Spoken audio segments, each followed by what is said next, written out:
अल्हम्दुलिल्लाहिल्लज़ी अंज़ल मिनल मुसिराति माअन सज्जाजा वस्सलातु वस्सलामु अला सय्यदिना मुहम्मदिनिल्लज़ी जअलहुल्लाहु क़मरम मुनीरन व सिराजन वहाजा वअला आलिहि वसहबिहिल्लज़ी तहस्सलू सफ़ा वत्तबअू सवाबन वनालू सवाबा।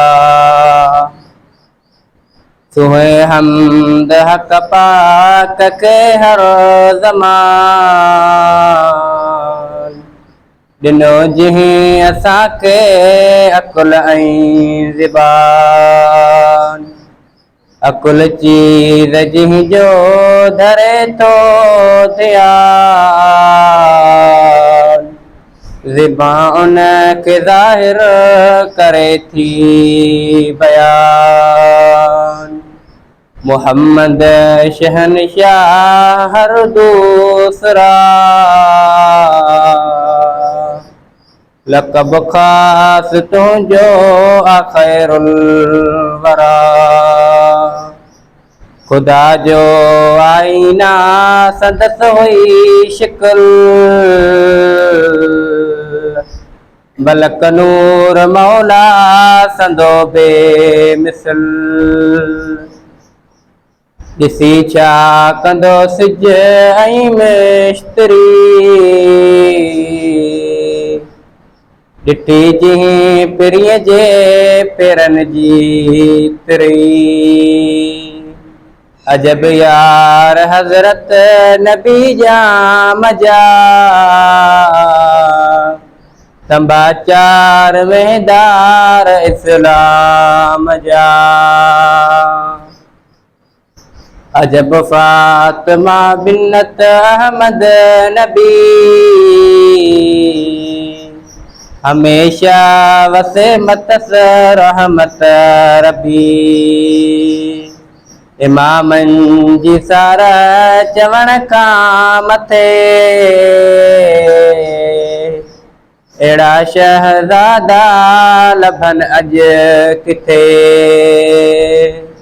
मिठे मीर मुरसल जा चाचा मिठा, वॾा भक्त तन जा जानिब जन ॾिठा। अजब पाक असहाब आली जनाब, ॾिठो जन मदीने संदो महताब। ॿुधो मोमिनो हाल इन ख़बर जो, जतोई सले सूर थो अंदर जो।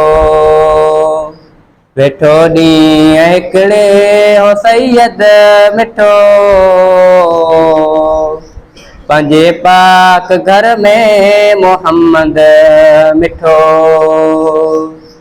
लही वटस आयो मलक जिब्राईल, खुदा जे अमर सां खुदा जो वकील। चयाईं अचिए हज़रत हलो,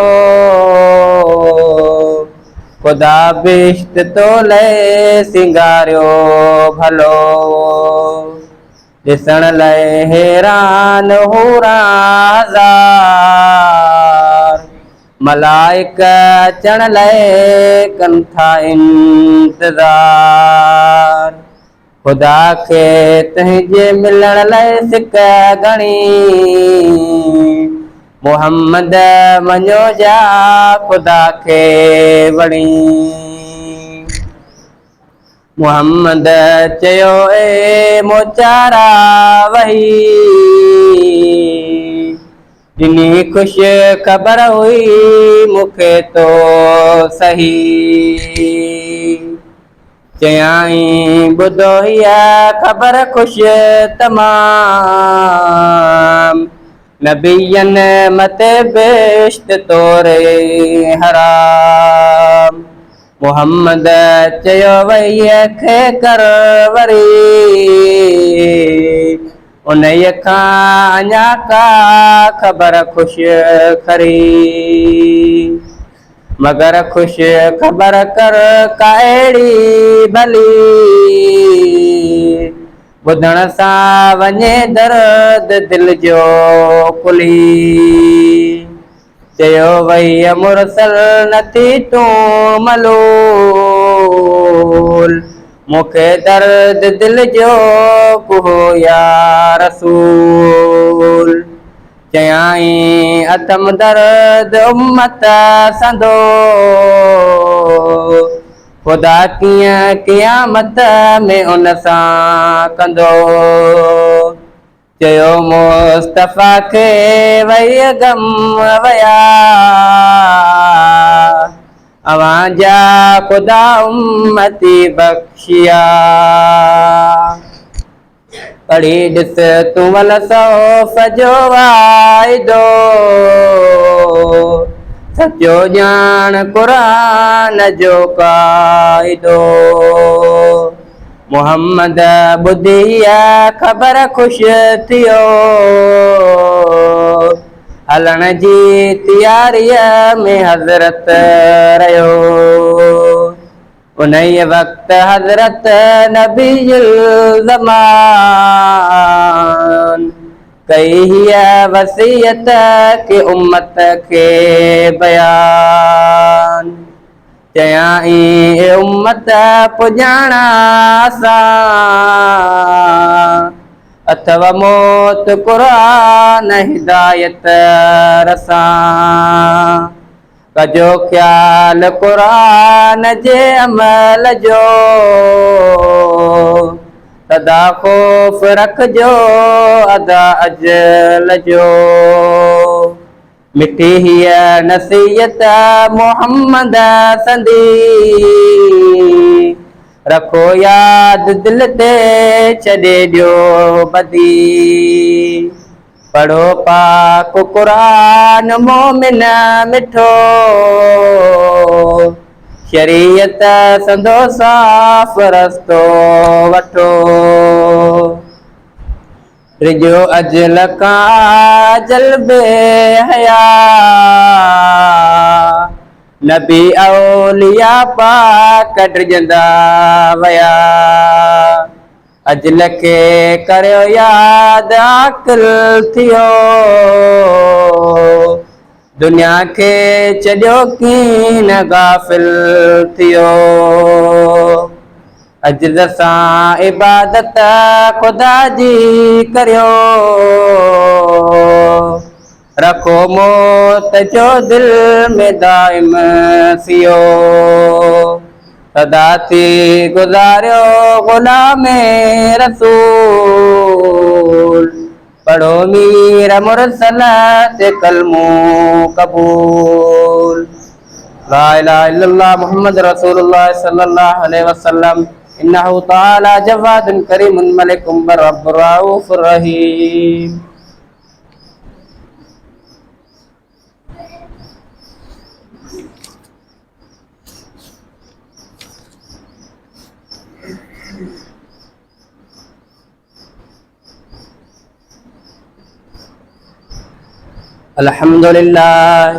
अल्हम्दुलिल्लाह नहमदुहु व नस्तईनुहु व नस्तगफिरुहु व नु'मिनु बिही व नतवक्कलु अलैहि व नऊज़ु बिल्लाहि मिन शुरूरि अनफुसिना व मिन सय्यिआति अअमालिना मन यहदिहिल्लाहु फला मुदिल्ल लहु व मन युद्लिलहु फला हादिय लहु व नशहदु अन ला इलाहा इल्लल्लाह वहदहु ला शरीका लहु व नशहदु अन्ना मुहम्मदन अब्दुहु व रसूलुहु قال النبي صلى الله عليه وسلم ورحم أمتي بأمتي أبو بكر وأشدهم في أمر الله عمر أيام عثمان وأفضلهم علي وسيد أشباب أهل الجنة فاطمة وسيد الشهداء حمزة اللهم اغفر للعباس وولده وسلطان ذل الله من أكرمه أكرمه الله ومن أهانه أهانه الله اللهم انصر من نصر دين سيدنا محمد عليه الصلاة والسلام تعالوا عباد الله إن الله يأمر بالعدل والإحسان وإيتاء ذي القربى وينهى عن الفحشاء والمنكر والبغي يعظكم لعلكم تذكرون उज़्कुरुल्लाह अल-अज़ीम अल-जलील अल-जब्बार यज़्कुरुकुम वयस्तजिब लकुम वलज़िक्रुल्लाह तआला अज़्ज़ा व जल्ला व अतम्मु व अहम्मु व आला व औला अकबर वल्लाहु यअलम मा तस्नऊन। रब्बिक रब्बिल इज़्ज़ति अम्मा यसिफून। अस्सलामु अलैकुम ला इलाहा इल्लल्लाह।